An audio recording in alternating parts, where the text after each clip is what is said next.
प्राचीन समय में एक बहुत ज्ञानी और शक्तियों से भरे महात्मा हुआ करते थे। उन्होंने कई वर्षों के साधना के बाद परम ज्ञान और शक्ति को प्राप्त किया था।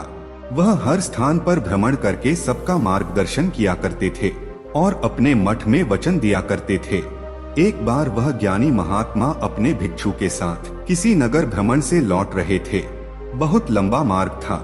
महात्मा और भिक्षु 2 दिन से पैदल चल रहे थे। कुछ देर बाद महात्मा और भिक्षु एक पहाड़ी पर पेड़ के नीचे विश्राम करने के लिए बैठ जाते हैं। गर्मी का समय था। चारों तरफ भीषण गर्मी पड़ रही थी। सूर्य का प्रकाश बहुत तेज था। गर्मी के कारण भिक्षु बहुत अधिक प्यासा था। वह वृक्ष के नीचे बैठ जब कुछ देर आराम कर लेता है, तब परमात्मा से कहता है कि गुरुवर, मुझे बहुत जोरों से प्यास लगी है। गर्मी के कारण पैदल चलते चलते मेरा मुंह सूख गया है। मुझे पानी पीना है। यह सुनकर महात्मा कहते हैं, इस पहाड़ी के ऊपर वाली चोटी पर एक फकीर बाबा रहते हैं। तुम उनके सामने जाओ और एक लोटा जल लेकर आओ। तुम भी पी लेना और मैं भी। यह सुनकर भिक्षु पहाड़ी की तरफ जाता है। वहां पहुंचकर वह देखता है कि एक फकीर अपनी कुटिया के बाहर बैठे हुए हैं और उसके वहीं पास में एक मटका जल रखा है।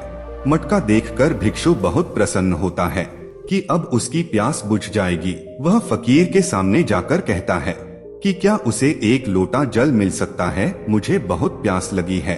यह सुनकर फकीर कुछ उत्तर नहीं देता। भिक्षु वही बात को दोहराता है, लेकिन फकीर पुनः कुछ नहीं बोलता। भिक्षु फिर पानी के लिए कहता है। फिर फकीर कहता है, क्या तुम्हें समझ नहीं आता कि यदि मैं तुम्हें कोई उत्तर नहीं दे रहा तो इसका स्पष्ट अर्थ है कि मैं पानी नहीं देना चाहता। यह पानी मेरे लिए है। मैं अपनी मेहनत से नीचे जाकर पानी भर कर ले आता हूँ और तुम आकर मुझसे पानी मांग रहे हो। यदि मैंने तुम्हें पानी दे दिया तो मैं क्या करूँगा? नहीं, मुझे कुछ नहीं देना, जाओ यहाँ से। यह सुनकर भिक्षु कुछ नहीं कहता और वापस लौट जाता है और गुरु के सामने जाकर सारी बात बता देता है कि फकीर ने क्या कहा। तो महात्मा कहते हैं कि जाओ और फिर से कहना। एक लोटा जल पिला देने से उसका जल खत्म नहीं हो जाएगा। जल देना तो पुण्य है। वह फकीर होकर ऐसी बात करता है, उसे यह सब शोभा नहीं देता।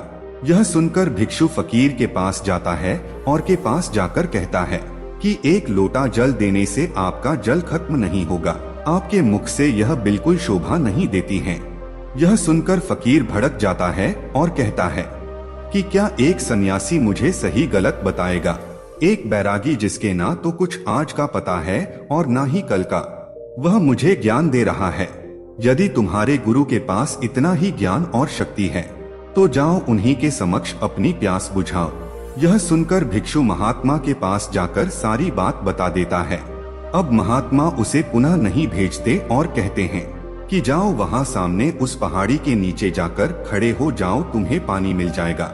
यह सुनकर भिक्षु चला जाता है।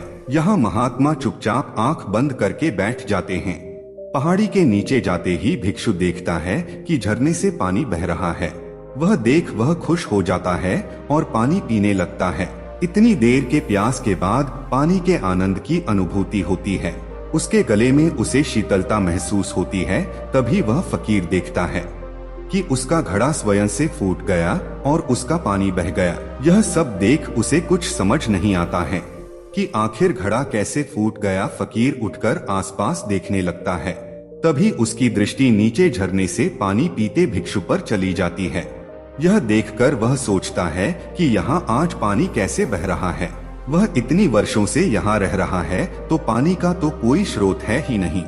यह सोच वह नीचे की तरफ उतर कर जाता है। तभी देखता है कि भिक्षु महात्मा के समक्ष जाकर उन्हें पानी दे रहा है और कहता है कि मुनिवर, अब जाकर मन शांत हुआ। जल बिना में व्याकुल हो गया था। आप भी अब इस जल को ग्रहण कर लीजिए। यह देखकर फकीर समझ जाता है यह सब महात्मा का किया हुआ है। वह क्रोध में आ जाता है कि उन्होंने उसका मटका क्यों तोड़ा और वह ऊपर जाकर एक बड़ी सी चट्टान का पत्थर नीचे धकेल देता है कि पत्थर सीधा उनके सर पर गिर जाए, लेकिन ऐसा होता नहीं है। वह पत्थर महात्मा के सिर पर ना गिरकर सीधा उनकी बाईं ओर से चला जाता है और वह बच जाते हैं। यह देखकर फकीर हैरान हो जाता है कि यह सब कैसे हुआ। वह तुरंत महात्मा के पास जाता है और उन्हें देखता है कि महात्मा मंद मुस्कान के साथ ध्यान में बैठे हैं। यह देखकर वह समझ जाता है कि जरूर यह कोई बहुत बड़े तपस्वी महात्मा है, तभी वह उन्हें मात नहीं दे पाया। वह उनके सामने जाकर कहता है कि आपने मेरा घड़ा क्यों तोड़ा। यह सुनकर महात्मा कहते हैं कि मैंने तुम्हारा घड़ा नहीं, तुम्हारा अहंकार तोड़ा है, जो तुम्हें बहुत था, पहले उस मटके के रूप में और अब इस पत्थर के रूप में। यह सुनकर फकीर कहता है कि लेकिन मेरे भीतर कोई अहंकार नहीं है। मैं इतनी मेहनत करके नीचे से पानी लाता हूँ, यदि हर दिन किसी न किसी को पिला दूं, तो मेरे स्वयं के लिए कुछ नहीं बचेगा। यह सुनकर महात्मा कहते हैं कि जल पिलाना तो अच्छी बात है, किसी प्यासे की प्यास को शांत करने में कोई बुराई नहीं है। तुम स्वार्थी हो, जो एक लोटा जल देने से कतराते हो। एक लोटा पानी पिला देने से तुम्हारा जल खत्म नहीं होगा।